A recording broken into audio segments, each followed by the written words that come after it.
Hello everyone, this is KaiFu here with Game 1 in the series for FoWTCG held in Melbourne. If you guys didn't know, this is the actual Asia Grand Prix and we commenced with round 5. Now on my right side we have Johnathan playing Red Rush, but if you actually watched the previous game ago, you should know what Johnathan's deck does. While on my left side we have Anthonius, representative from Indonesia, playing perfect Loki control. Now it's quite similar to Frankie's deck if you actually watch in round 3. So quite similar build, like just different playstyle, different build overall, but same purposes, gaining a lot of resources, doing out advantage your opponent, not allowing your opponent to do anything they want and so on, like cancelling their plays. So that's one of the big thing about Loki, getting the extra resource they need by paying 400 life points. Now back to the game itself. Now, Johnathan actually played rapidly killing the beetle. So pretty much, the beetle is one of the key cards that Anthonius needs to fill up his graveyard to actually make Kukunuchi really effectively. Now you guys know Kukunuchi is allowing you at the end of the turn, your turn that is, draw up to you have 7 cards, so it's a good draw card, allows you to get your answer card overall. But if you can't get into the graveyard, you can't resurrect it really easily. Now, he played another beetle on the field, so yeah, I don't see any surprise there. Having 2 beetles on the field is a good thing now. He allowed to discard cards he wants to pump his beetle by extra pumping and buffing his dude. Back to Johnathan's turn.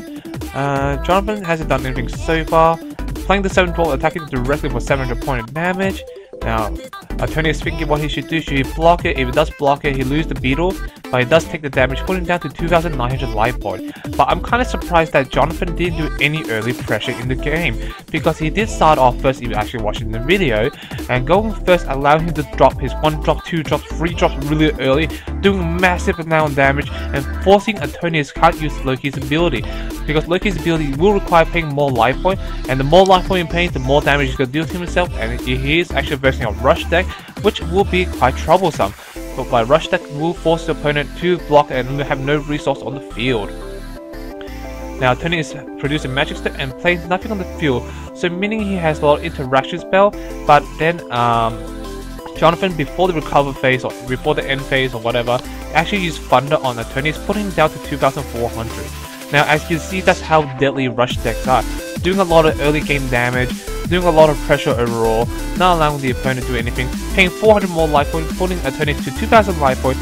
I don't agree with this play because the fact that he put himself within range a lot of burn spell, like 4 Thunders, 4 Flame Lances, 4 Pull of Fire, like there's a lot of ways to burn him to death.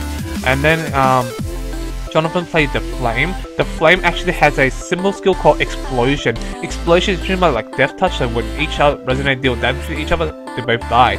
So now Tony is going to be taking extra 200 more damage, putting him down to 1,800 life points. So early in the early game is not a good start for Anthonius at the moment. So let's see what can Anthonius do now. Putting fire, putting Anthonius down to 1,100 life points. Now you see the power of the burn rush deck now, allowing to do so much damage in the early game and using a lot of burn spell, putting him in range into 0. So not a good start for Anthonius. Now he can't actually use his Loki's ability, because if he uses more Loki's ability by paying 400 life points with extra Dark Will, it will put him in a bad position. And he actually got a Kiss of Death in his life break, destroying the Flame. He should have done that earlier if he wants to save a lot of life points. The extra 200 could matter in the long run, but then it couldn't matter in the long run. But let's see what happens now. Tapping for another Magic Stone, getting a green Magic Stone, a really interesting stone. Let's see what can Anthonius do. Paying 2 to put another beetle on the field, attacking directly for 400 more, putting Johnathan to 3,600 life points. Now passing turn. Now the game's getting quite dangerous now. Put Thunder right off the bat, putting Anthonius once down to 600 life points. So any burn spell from this range can kill him. Let's see what can Johnathan do. Tapping for another Magic Stone. Well, Johnathan is low on hand resource, but the fact that is that Anthonius is low on life points as well, so he just needs to draw a single or 2 burn spells to actually finish the game off. So I would do to say that still a lot of advantage for Johnathan, even his hand is quite low. Now using Kiss of Death, killing the beetle.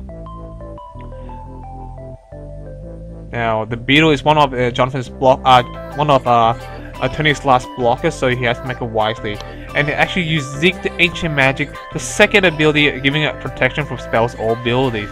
Wise play overall. If you actually didn't stop it, it will make him lose a lot of resources on the field, like his blockers and so on.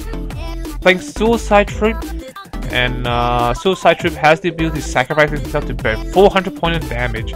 But let's see what can Johnathan do. Attacking directly with 200, sacrificing, burning 400 directly to Anthonius, and putting him down to 200 life points.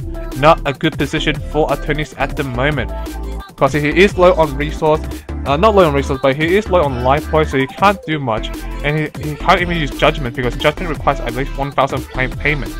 So let's see what can Anthonius do.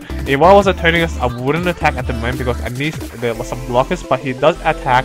No, he doesn't attack. No, he does attack, but discarding one more card, doing extra 200 more damage, so putting Johnathan down to 3,000 life points. And it wasn't actually a good play overall, because if he actually dealt that extra 200 more, putting what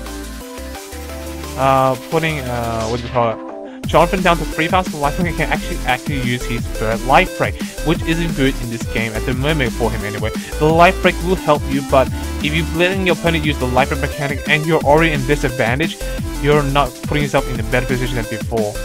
So attacking directly, and he did resurrect the giant, so putting him down to 2,300 life points.